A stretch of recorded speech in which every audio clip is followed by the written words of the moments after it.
একটি প্রকৃতির অপূর্ব দৃশ্য। পাখিতে কি সুন্দর ডিম পেড়েছে দেখো তোমরা সবাই। এটা কি পাখি বোঝা যাচ্ছে না, সম্ভবত ঘুঘু পাখির। না, হাত দিইনি আমি দেখছি। এই পিলারের ওপরে গাছে ডাল দিয়ে বেশ সুন্দর ঠান্ডা ছাউনির মধ্যে আরামদায়ক জায়গায় তার ডিমগুলিকে পেড়েছে, পাশাপাশি দুটি রেখেছে। পাখি হয়তো কাছাকাছি রয়েছে কোথাও, আড়ালে আবটালে লুকিয়ে আছে।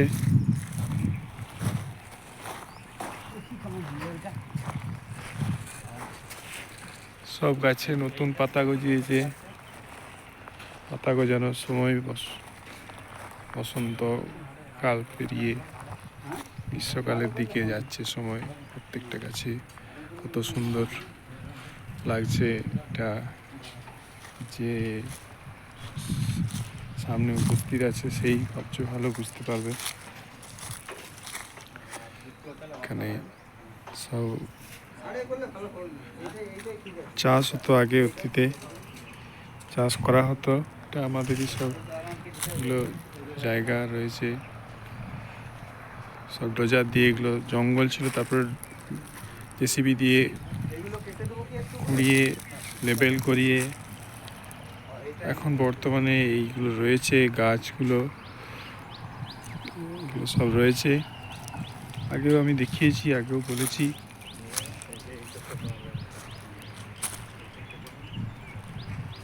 আর দিকে রয়েছে শিমুল গাছ।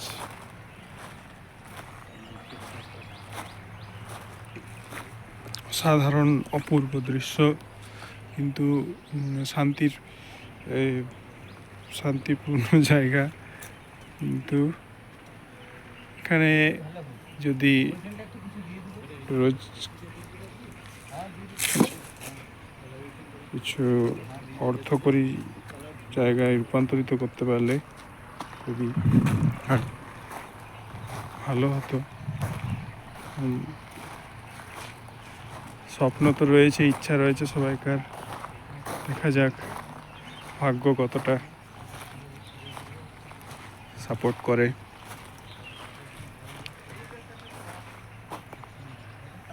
গাছের ছাওয়া যে কি ঠান্ডা অনুভূতি মাত্র আমি বুঝতে পারছি।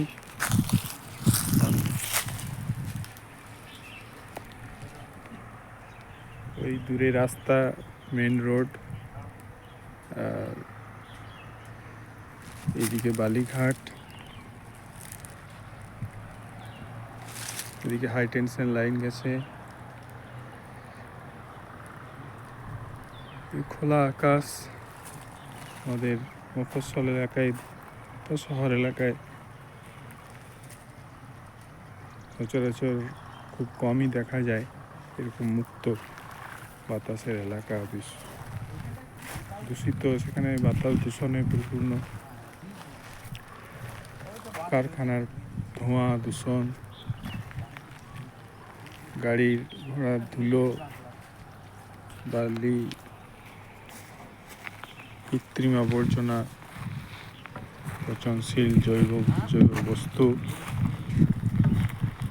জৈব পদার্থ, পায়খানা, এসবেই তো ভর্তি থাকে মফস্বল এলাকা। আমি মফস্বল এলাকাতেই থাকি, তো শিল্পাঞ্চলেই থাকি।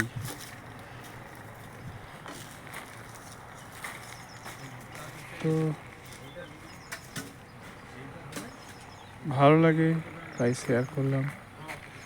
গাছে কি সুন্দর ফল ধরেছে দেখতে পাচ্ছ।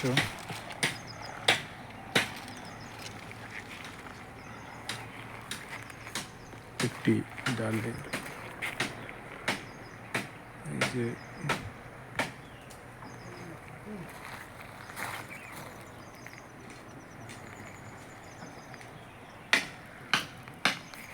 ফল,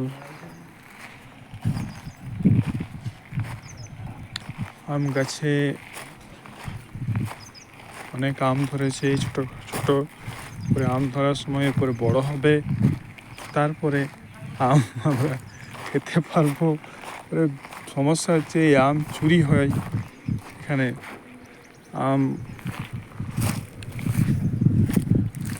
আমের প্রতি নজর আছে অনেকের। চোরের দেখতে পাচ্ছ কত আম ধরেছে, ছোট ছোট অজস্র আম ধরেছে। এইরকম 35টার মতো গাছ, যাই হোক রয়েছে, যতগুলোই হোক, কতগুলো আছে আমি বলছি না, তো অনেকগুলোই রয়েছে। এতগুলো সামনে দেখতে পাচ্ছ এই গাছগুলো রয়েছে। আমি গত বছরেও ভিডিও করে পাঠিয়েছিলাম, এই বছরও ভিডিও করছি।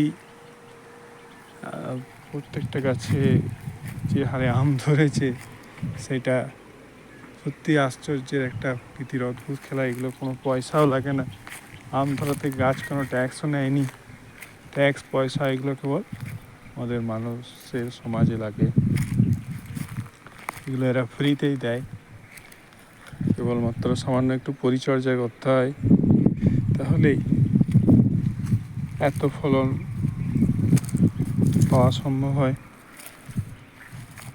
প্রত্যেকটি গাছ, এই গাছটিতে যেমন আমের কোনো ফলন আসেনি, কি এলেও হয়তো পেড়ে নিয়েছে, হয়তো হতে পারে। আম পাড়ার যে এখানে ধুম, তা এই যে প্রত্যেকটি গাছ লগা রয়েছে, তার মানে আম পাড়া হয়েছে।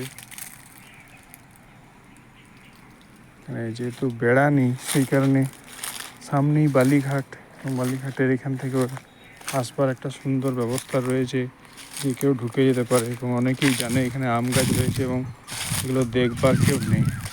যে অপূর্ব একটা মনোরম, যে আরামদায়ক পরিবেশ এখানে রয়েছে, সেটা যে একটা ঠান্ডা আমেজ অনুভূতি, সেটা একমাত্র আমি বুঝতে পারছি। সামনে ওখানেই রোদ, ওখানেই গরম, আবার এখানে ন্যাচারাল এসি, সেটা বর্ণনা তো করা মুশকিল আছে।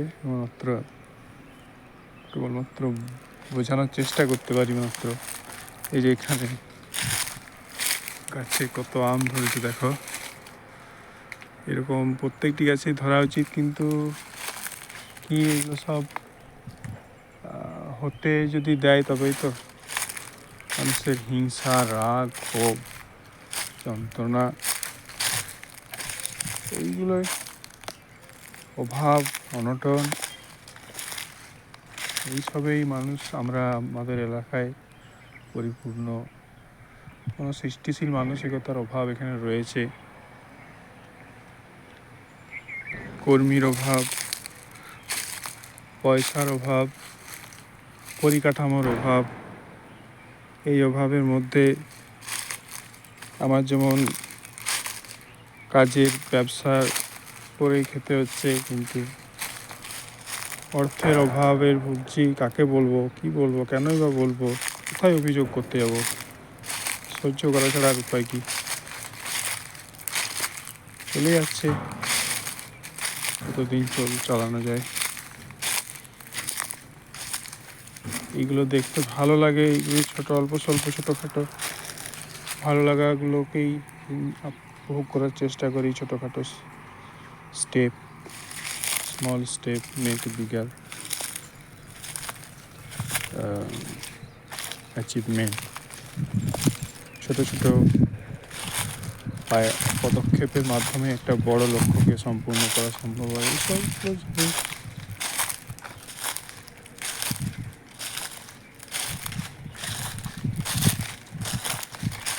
দিন কাটায়, কাজ করি।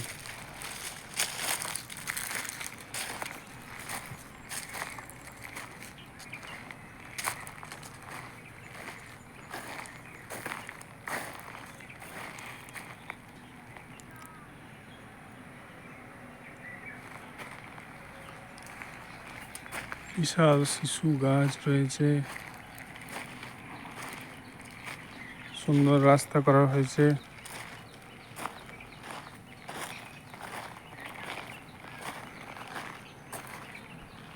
ঝোপ কাটিয়ে পরিষ্কার করানো হয়েছে, আবার ঝোপ হবে বর্ষাকালে। তো এখানে গম, যব, সবজি, কুমড়ো, লাউ, পেঁপে, লঙ্কা, ধনে, পেয়ারা গাছ সব কিছুই লাগানো হয়েছিল। কিছুদিন ফলনও ধরেছিল। ফলন চাষ করানো হতো, বিক্রি করা হতো, সব কিছুই হতো পুরো চাষের জন্য যেগুলো করা প্রয়োজন। কিন্তু বর্তমানে তা বন্ধ রয়েছে বেশ কিছু কারণে। কর্মীর অভাব, উপযুক্ত অর্থের অভাব, শ্রমিকের অভাব, এইসব কারণে আর্থিকভাবে দুর্বল হয়ে পড়েছি আমরা। তো সেই জন্য প্রকল্পগুলি বন্ধ।